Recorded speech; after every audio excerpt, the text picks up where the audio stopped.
नमस्कार किसान भाइयों, यदि आप फरवरी के महीने में कोई फसल लगाना चाह रहे हैं कि ऐसे की फसल हो जो कि आपको सबसे ज़्यादा मुनाफा दे और कम समय में भी बन के तैयार हो, तो ऐसी एक फसल है वो है ककड़ी यानी कि खीरा, जिसे हम देसी भाषा में ककड़ी बोलते हैं।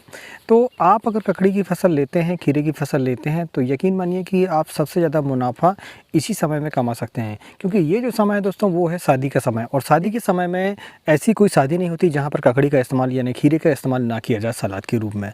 तो आप अगर डिमांड के हिसाब से देखें तो मार्केट में खीरे की डिमांड काफ़ी ज़्यादा होती है इस समय पर। ऐसी फसल जो कि सबसे कम समय में उत्पादन दे और ज़्यादा से ज़्यादा मुनाफा दे।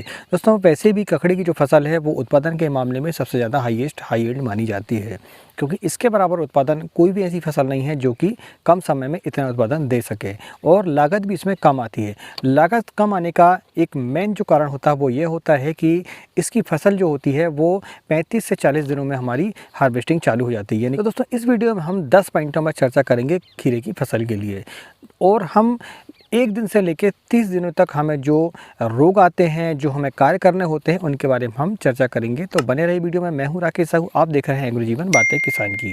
दोस्तों वीडियो शुरू करने से पहले मैं आपसे निवेदन करूंगा, यदि आपको वीडियो अच्छा लगे तो वीडियो को लाइक ज़रूर करें। दोस्तों यदि आपको ऐसा लगता है कि मेरे द्वारा जानकारी जो दी जा रही हैं वो आपके जीवन में कुछ प्रभाव डाल रही हैं, यानी कि खेती संबंधी जानकारियाँ आपको फ़ायदेमंद हो रही हैं, तो प्लीज़ चैनल को सब्सक्राइब करें और नोटिफिकेशन को ऑन करें। तो चलिए दोस्तों हम 10 पॉइंटों की बात कर लेते हैं जिनके विषय में हम आज चर्चा करेंगे। तो सबसे पहला जो पॉइंट होता है दोस्तों वो होता है सही समय। दूसरा जो होता है दोस्तों वैरायटी का चयन। तीसरा होता है दोस्तों उत्पादन की हमें कितना उत्पादन मिलने वाला है। चौथा होता है दोस्तों खेत की तैयारी, और पाँचवा होता है दोस्तों बेसल डोज यानी कि छठा पॉइंट होता है दोस्तों लगाने की विधि। सातवां पॉइंट स्टेकिंग। आठवां दोस्तों प्रमुख रोगों के बारे में जानकारी। और नौवां है दोस्तों खाद प्रबंधन, यानी कि 1 से लेकर 30 दिनों तक जो हम खाद प्रबंधन करना होगा, जो वाटर सॉल्युबल के रूप में हमें देने होंगे, उसके बारे में चर्चा करेंगे। और 10वां जो मेन पॉइंट होगा दोस्तों वो होगा विशेष बात। और विशेष बात में आपको बताऊंगा दोस्तों कि जब खीरे की फसल लगाते हैं तो शिकायत ये देखने आती है कि खीरे की फसल आपकी कड़वी आती है, यानी उसका जो स्वाद होता है वो कड़वा होता है। तो मैं विशेष बात में बताऊँगा कि यदि आप कड़वेपन को अगर दूर करना चाहते हैं तो आपको क्या सावधानी बरतनी पड़ेगी। वो जो टोना टोटका होता है, जो जादू होता है, वो आपको मैं इस वीडियो में आपको बताऊंगा कि कैसे हमारी जो खीरे की फसल है वो मीठी आए। दोस्तों खीरे को लगाने के लिए सबसे जो सही समय होता है वो ठंड निकलने के बाद, यानी कि आपका टेम्परेचर थोड़ा सा बढ़ जाए रात का, कि आपका जर्मिनेशन हो जाए और आपके पौधों की वृद्धि हो जाए। तो ये जो महीना चल रहा है दोस्तों फरवरी का महीना, ये अपनी खीरे की फसल के लिए बहुत सही समय है दोस्तों। और ये शादी विवाह का सीजन भी है, क्योंकि आने वाला जो समय रहेगा वो शादी विवाह का रहा। दूसरा, यदि अप्रैल में आपकी हार्वेस्टिंग होती है तो आपको रमजान का महीने के भी आपको फ़ायदा मिल जाएगा। तो सही समय में दोस्तों टेम्परेचर का ही ध्यान रखना होता है। दूसरा ये देखना पड़ता है हमें कि मार्केट में इसकी डिमांड कैसी रहेगी। तो इस समय में दोस्तों आप जो भी काश्त करते हैं सब्जियों में, तो आपको मार्केट में डिमांड इसकी बनी रहेगी, क्योंकि खासकर जो सलाद वर्गीय जो सब्जी होती है हमारी, उनकी डिमांड तो काफ़ी ज़्यादा होती है और उनके रेट भी हमें अच्छे मिलने के चांस होते हैं। एंड ये दोस्तों की वैरायटी का चयन हम कैसे करें। दोस्तों वैरायटी का चयन के लिए 2 प्रकार से हमें देखना होता है। एक तो वो वैरायटी का चयन करना पड़ता है जो कि मार्केट में जिसकी डिमांड हो। दूसरा वो वैरायटी का चयन करना पड़ता है जो जिसमें कि रोग कम आए। और तीसरा पॉइंट हमें ये देखना होता है कि जो वैरायटी हम लगा रहे हैं उसमें उत्पादन वो कितना देगी।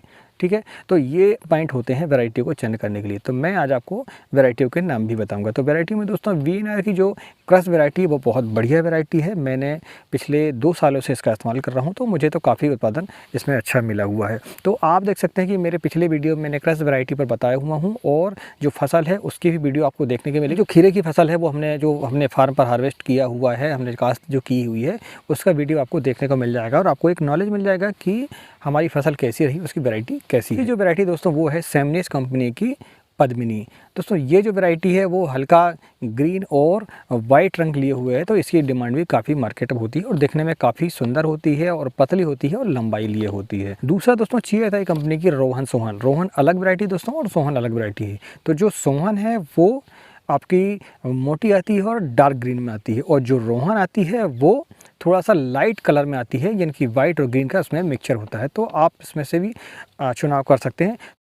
अब हम बात करें दोस्तों उत्पादन की। तो उत्पादन खीरे की फसल में ऐसा है कि आपकी फर्स्ट दिन से लेके 40 दिनों तक तो आपकी फ्लावरिंग चलती है और 40वें दिन से आपको हार्वेस्टिंग इसकी चालू हो जाती है। इसमें हार्वेस्टिंग का ऐसा है दोस्तों कि यदि आपका मेंटेन बढ़िया है तो मैंने अपने फार्म पर 30 टन से लेके 35 टन तक उत्पादन इसमें ले चुका हूँ। तो आप अपने मेंटेनेंस के आधार पर देख लें। वैसे भी गर्मियों के समय में इसकी जो उत्पादन है वो काफ़ी अच्छा मिलता है। तो आप एवरेज इसको मान चलें कि 200 से 250 कुंटल तो इसमें एवरेजन आ जाता है यदि आप स्टेकिंग विधि से इसका उत्पादन लेते हैं तो।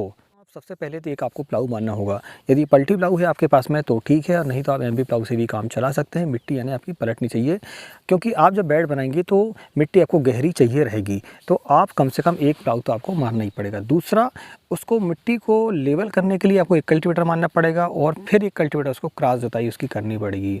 और मिट्टी को यदि आपके डिल्ले ज़्यादा है तो आप उसमें रोटावेटर का भी इस्तेमाल कर सकते हैं, या आपके पास हैरो है तो हैरो का इस्तेमाल भी आप कर सकते हैं। और दोस्तों आप इसमें रेजर की सहायता से, ट्रैक्टर रेजर की सहायता से आप बेड बनाएंगे।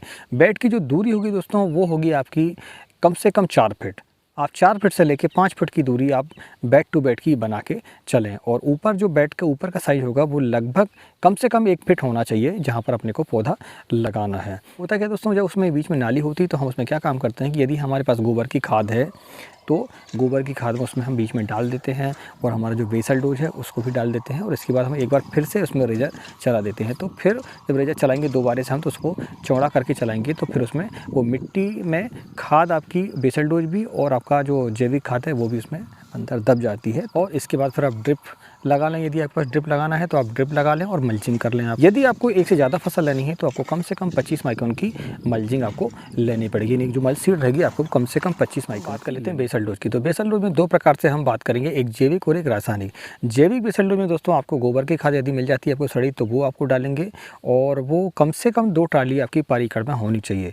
वो 2 ट्राली इसलिए लगती तो ज़्यादा दोस्तों, मगर हम 2 ट्राली इसलिए बोल रहे हैं क्योंकि उसमें हम कोर के ऊपर डालते हैं तो हमें खाद की मात्रा हमें कम देनी पड़ती है। वहीं अगर पूरे खेत में बिखराव करने को बैठे हम तो हमें खाद जो है बहुत ज़्यादा लगेगी। तो आपको यदि केंचुआ खाद मिल जाए तो ठीक है, और नहीं तो आप फिर उसमें गोबर खाद सड़ी हुई आप उसमें डाल सकते हैं। लेकिन ध्यान रखें कि गोबर खाद जो है कम से कम 1 साल पुरानी हो। दूसरा रासायनिक जब हम बात करते हैं तो रासायनिक में आपको कम से कम 50 किलो डीएपी आपको लेनी पड़ेगी। साथ में आपको लेनी होगी 1 बोरी पोटास, इसमें 50 किलो की मात्रा होगी। साथ में आपको लेनी होगी 10 केजी फेरस सल्फेट, और कम से कम 5 केजी आपको सल्फर लेनी पड़ेगा इसमें। यदि आपको डीएपी नहीं मिल पाती तो आप एनपी का इस्तेमाल इसमें कर सकते हैं। एनपी के दोस्तों 12-32-16 आप ले सकते हैं। तो 12-32-16 यदि आप लेते हैं तो 1 बोरी आप 12-32-16 ले लें। साथ में 25 केजी की मात्रा इसमें ले लें। पोटास की मात्रा आपकी कम हो जाएगी, क्योंकि इसमें जो 12-32-16 में 16 है वो पोटास आपको ऑलरेडी मिल जाएगी। वहीं आपको इसमें फास्फोरस की मात्रा कम रहती है, इसलिए कम से कम 25 किलो आपको फिर सुपर फास्फेट की मात्रा आपको लेनी पड़ेगी। बाकी जो रहेगा वो सेम रहेगा, जैसे कि आपका फेरस सल्फेट हुआ, और साथ में आपको सल्फर की मात्रा इसमें लेनी है। तो वो पॉइंट दोस्तों वो है लगाने की विधि। लगाने की विधि का मतलब ये है दोस्तों कि यदि आप डायरेक्ट सीड करते हैं तो एक वो डायरेक्ट सीड होगा आपका, दूसरा आप नर्सरी के तरीके से भी आप उसमें कर सकते हैं। तो हम दोनों विषयों पर आज चर्चा करेंगे। दोस्तों यदि आप नर्सरी बना के तैयार करते हैं इसकी, तो आपको जो है थोड़ा सा समय मिल जाता है, यानी आप थोड़ा सा अर्ली उसको कर सकते हैं। वहीं जब आप खेत में डायरेक्ट लगाते हैं तो फिर आपको टेम्परेचर का इंतज़ार करना पड़ता है, यानी कि रात का जो टेम्परेचर है कम से कम 15 डिग्री हो तो ज़्यादा ठीक रहता है। तो आप 2 में से कोई भी एक विधि चुन सकते हैं। अब उसके लिए दोस्तों जर्मिनेशन की एक समस्या आती है। तो बीज को डायरेक्ट सीड या नर्सरी में लगाने से पहले आप क्या करें कि एक कपड़ा लें, सूती कपड़ा, और उसमें पूरे बीज को इकट्ठा कर लें और उसको पानी में डुबो के रखें। वो 4 घंटे तक उसको डुबो के रखें। पाने के बाद आप क्या करें, उसको निकालें, और इसके बाद आप कार्बोनाइजिम मैनकोजेब का इस्तेमाल करें इसको सीड ट्रीटमेंट के लिए। और साथ में आप इसमें कोई भी एक इंसेक्टिसाइड आप ले सकते हैं जो कि कॉन्ट्रैक्ट रहेगा, ठीक है। अब इसमें यदि आप जैविक उपचार करना चाहते हैं तो जैविक में भी आपको बता दूं कि जैविक में आप ट्राइकोडर्मा ले सकते हैं, और साथ में हम नीम ऑयल का इस्तेमाल कर सकते हैं। या आपके पास बेस्ट ट्री का उपचार यदि है तो आप उसका भी इस्तेमाल करते हैं सीड ट्रीटमेंट के लिए। पौधे से पौधे की दूरी दोस्तों आप कम से कम जो है इसमें 1.5 फीट रखें। यानी कि जब आप कतार से कतार की दूरी आपकी 4 से 5 फीट रहेगी तो आप पौधा से पौधा उसको 1.5 फीट, आप 1 फीट भी लगा सकते हैं, मगर थोड़ा सा वो घना। दोस्तों आपको कम से कम 15 फीट की दूरी में आपको बांस लगाने होंगे लाइन में, और साथ में आपको एक कम से कम सेंटर में ऊपर आपको ये तो लोहे का तार देना पड़ेगा, जीआई तार, या फिर एक नायलॉन का जो वायर आता है हैवी वाला वो देना होगा।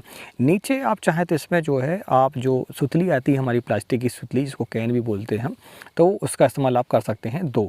और इसके बाद फिर जो धागे आते हैं हमारे स्टेकिंग के लिए, विशेष तौर पर कच्चा धागा जिसको रेशम का धागा बोलते हैं हम, तो वो धागा से आप बुनाव करेंगे जिग-जैग पर और इसकी स्टेकिंग आपको तैयार हो जाएगी। स्टेकिंग तैयार आपको जल्दी करनी पड़ेगी क्योंकि 15 से 20 दिनों में आपकी ये पौधा है वो बड़ा हो जाता है और बेल को पकने लगता है।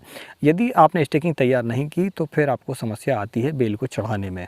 ठीक है दोस्तों, तो आप जब भी पौधा तैयार करें, पौधा आपका लग जाए और या फिर आपका अंकुरण हो जाए, तो इसके बाद जल्दी से जल्द आप 10 दिनों के अंदर में इसकी स्टेकिंग आपको तैयार। दोस्तों खीरा में जो आने वाली जो प्रमुख रोग है उसके बारे में, तो खीरा में दोस्तों गर्मियों के मौसम में जो रोग विशेष रूप से आता है वो आता है, एक तो लीफ माइनर समस्या आती है हमारी, दूसरी आती है इंसेक्ट संबंधी में, फिर आपकी जो फ्रूट फ्लाई आती है वो काफ़ी परेशान करती है, आपके फल जो है वो टेढ़े हो जाते हैं और उसका मार्केट आपको रेट भी नहीं मिल पाता, तो उसके लिए आपको उपचार करना पड़ेगा। तीसरी आती है दोस्तों पाउडरी मिल्डी और चौथी आती है डाउनी मिल्डी।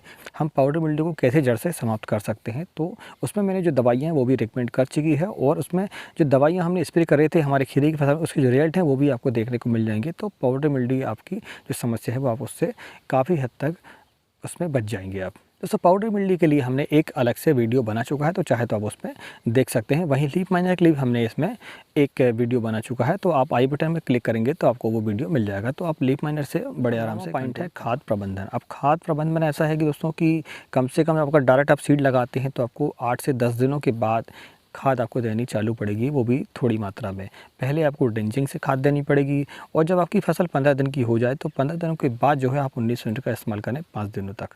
ठीक है, 20 दिनों तक आप 19 यूनिट का इस्तेमाल करें और फिर इसके बाद 1261 का इस्तेमाल करें। कब तक? 25 दिनों तक। और 25 दिनों के बाद आप देखेंगे कि हल्के हल्के फ्लावर आपको देखने को मिलेंगे, तो फिर आप 52-34 का इसमें इस्तेमाल कर सकते हैं। तो ये 52-34 का मतलब आप फिर 30 दिनों तक करते हैं जब तक आपके फ्लावर सेट नहीं हो जाते हैं। तो बीच बीच में जो है 13-0-45 भी आप दे सकते हैं। और आपको सप्ताह में कम से कम एक बार मैग्नीशियम सल्फेट का इस्तेमाल करना है जो कि 10 kg मात्रा रहेगी। और 25 दिन आपको एक कैल्शियम और बोरान का आपको स्प्रे भी लेना होगा और आपको ड्रिप के माध्यम से भी कैल्शियम नाइट्रेट और बोरान आपको देना पड़ेगा हर 10 दिनों के अंतराल पर। आप इसमें जो है फेरस सल्फेट की मात्रा भी आप ड्रिप के माध्यम से दे सकते हैं और साथ में माइक्रोराजा यदि आप 15 दिनों के बाद दे देते हैं तो आपकी जो फसल है, जो उसकी जड़ है, वो काफ़ी बड़ी हो जाती हैं, गहरी हो जाती हैं। जो वाइट रूट होते हैं हमारे वो काफ़ी जो है वृद्धि कर लेते हैं, तो उससे उत्पादन में काफ़ी हमको मदद मिलती है।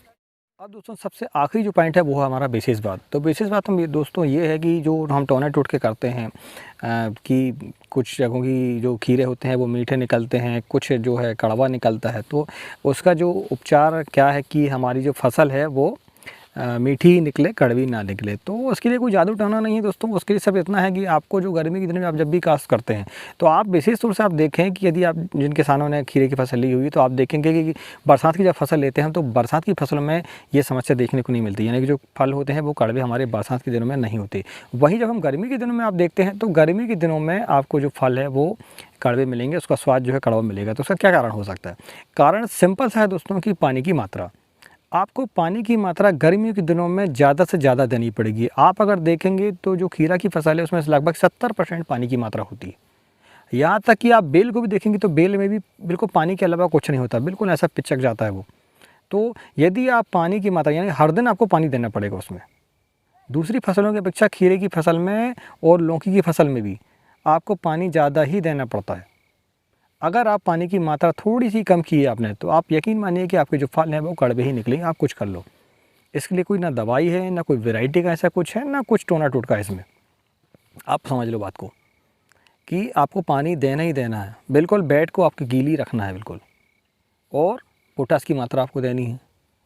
तो ये रही दोस्तों विशेष बात। तो दोस्तों मैंने आपको जो है अपने विवेक के अनुसार और मेरा जो अनुभव रहा इतने सालों का खीरे की फसल में, हर साल खीरे की फसल कम से कम 2 बार तो ले ही लेता हूँ, तो मेरा जो अनुभव उसके साथ आपको मैंने संपूर्ण जानकारी देने की कोशिश की 1 से लेकर 30 दिनों तक। दोस्तों अगले वीडियो हम 30 दिनों से लेकर हार्वेस्टिंग जो पीरियड होगा उसके बारे में हम चर्चा करेंगे, उसके खाद प्रबंधन, उसके रूप प्रबंधन के बारे में। तो यदि वीडियो आपको अच्छा लगे तो वीडियो को लाइक करें और यदि आपको ये अगला वीडियो चाहिए तो आप प्लीज़ कमेंट करें। दोस्तों यदि इस वीडियो पर लाइक ज़्यादा मिलते हैं और कमेंट हमें मिलते हैं कि हमें नेक्स्ट पार्ट चाहिए इसका, तो मैं ज़रूर से इसका वीडियो बनाऊँगा। मिलते हैं अगले वीडियो में, तब तक के लिए नमस्कार, जय हिंद, जय किसान, जय जवान।